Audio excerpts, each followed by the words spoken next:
I'm Richard Aubrey, and I'm a long-standing friend of Israel. I'm a member of the Stop War Coalition, and I've also been a supportive member of Jewish Voice for Labour. My friends in Jewish Voice for Labour, my Jewish friends in Jewish Voice for Labour aren't able to be here today, but they wanted me to pass on their message of solidarity and support for you in this demonstration. You'll have seen them at many other demonstrations. They have their banner with them which says, "Always with the oppressed, never with the oppressor." Oh, okay. What I want to say today is to you as campaigners for justice and freedom. I didn't know I'd be standing next to this poster from Nelson Mandela, but one of the things I was going to talk about was the inspiration that we find. And many times I've heard people on these marches saying that our struggle against South Africa, against apartheid, was something we can draw inspiration from. There are similarities and there are differences. The huge difference, of course, is that we never saw in South Africa what we've seen in these last weeks. We've never seen so many people killed with these modern bombs. We've never seen that sort of degree of devastation, thankfully. And for us, Palestinian lives matter. They are more than numbers. We've heard their stories. We've seen the pictures.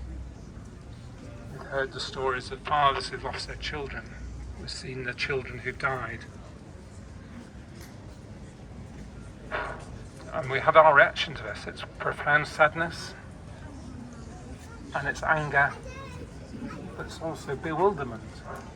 I'm sure there's many people here who've asked the same questions I've asked when I've heard our political representatives or people at the UN not voting for a ceasefire, and we ask, how can they not vote for a ceasefire now? There's another big difference from South Africa. South Africa did have an effective propaganda department with friends around the world, but they never had that weapon of anti-Semitism, which the Israeli government have used so well. And that's why it's so important that Jewish people have been prepared to stand with all of us, people in Manchester with their banners saying Jews against genocide. We must be really clear. We are anti-racist, we are against Islamophobia, we are against anti-Semitism. We will stand up for Jewish people if they are attacked. But we will also be very clear that denouncing the abuse of human rights of Palestinians for centuries, well, for years and years and years, that is not anti-Semitism to denounce that. To call out the war crimes of the Israeli government is not anti-Semitism.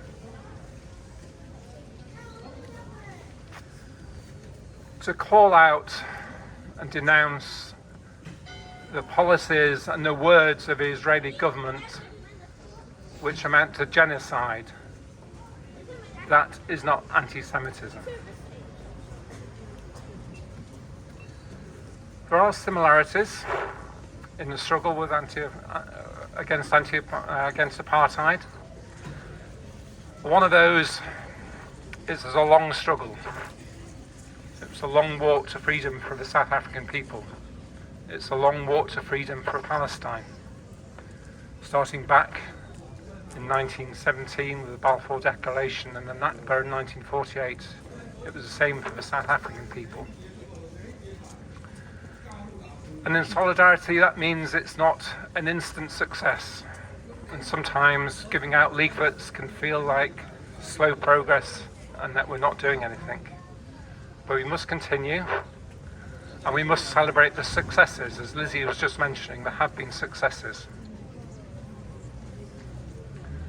Last thing on South Africa, I'll just say this, because there's so many Muslim people here, is of course South Africa was a struggle for black South Africans, but that was supported by Jewish people and by Muslims.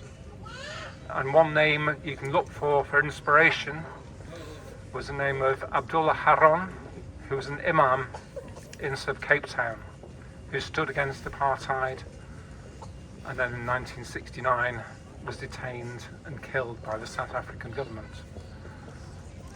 So in that struggle as well, people stood side by side. I want to end with reading out something that was sent to me by the Amos Trust. This is a Christian charity which for a long time has had projects in Palestine, and they've made some good friends there. And they describe this as a prayer for peace. If it's a prayer that can be shared by people of different faiths, and if you're not of any faith, you can hear this as a moment of reflection for what really matters to us. It's a short poem, there's 2 words in it which you may not know. The sunbird is the national bird of Palestine, and the ney is an Arabic flute they use in Palestine.